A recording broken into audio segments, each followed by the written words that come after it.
يعاندني القصيد اللي بغيت أكتب على القيفان، يعاندني وأنا شاعر أعرفه وأعرف أوزانه، يعاندني إلى مني ندبت بفارس الميدان، يروغ من الفكر وأصعب مواقف روغ تبيانه.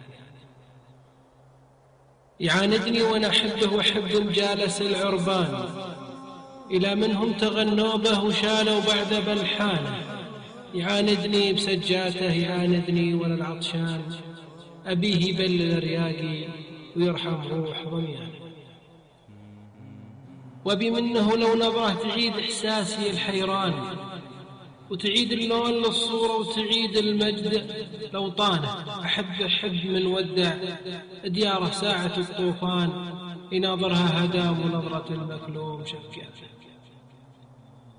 يبيها تعود عمرانة ويبيها تستعيد زمان، ويبي داره كما كانت تطفي لوعة أحزانه. وأحبه مثل ما الراضي يدور واشتوى الزعلان، وأحبه مثل ما حاتم ذبح خيله ضيفانه. نستني حروفها الحلوة ونساني صوتها الرنان، وجفت بعدها أقلامي وصاب الصمت جدرانه. يقال إن الشعر غاوي، ويقال أكذب من الفتان، ويقال إنه يجامل حيل ولا أبلغ من لسانه. ويقال الشعر متمرد ومتكبر وشانه شان، ويقال إنه رقيق إحساس ونبع الود فستانه. ويقال إنه نطق بالحق وهجا أهل الكفر حسان، وأيد قوله الصادق وجبريل أثبت أركانه.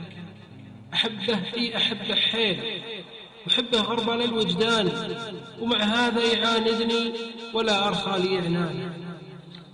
ويوم إني نويت أكتب من الخاطر لأبو سليمان، لفاني الشعر ببحوره ولفاني تضحك وجانه. وقال أسلمت لك أمري وأنا كلي لبن ودمان، تحت أمرك وتحت شورك وهاك القاف واركانه. وتخيرت الحروف اللي تهادى من وراء الكتمان، تطرزها تواصيفه وتباهى فيه فرحانه. بنيت بذكرها قصوري وحكمت أسوارها فوزان، قصايد تطرب الشادي لغنى بعد بلحانه. يا قلب المخلص الوافي، يا قلب بالعطاه التان، يا مسكن طيب الذكرى يدانا بجوفها دانه. يا بسمة تسعد الباكي، يا رسمة حاكها فنان، يا موج عانق الساحل وضمه شوق بحضانه.